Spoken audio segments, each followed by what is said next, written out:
What's up mga ka-DIY at ngayon pala may aayusin tayo 'no, yung kaldero na butas.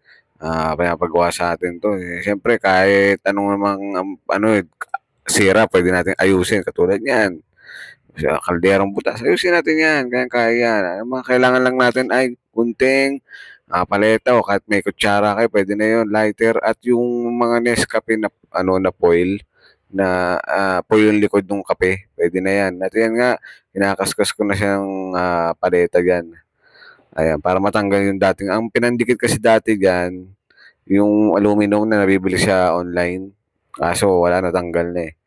At 'yan niliha ko na, ayan kitang-kita niyo naman alambre lusot na lusot. At 'yan guguntingin na natin maliit na portion lang yung tipong wala lang makakatago sa na tubig o ano mang iluluto diyan.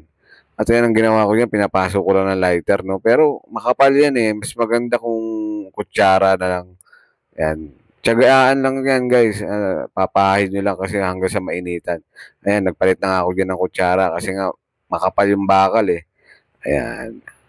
Matutunaw 'yan sa kutsara, huwag niyo lang masyadong pagkadiinan para yung butas, hindi din, matunaw. Kailangan sa butas niya buo, ayan, mga gilid-gilid lang tapos pasadaan niyo pa rin yung gitna.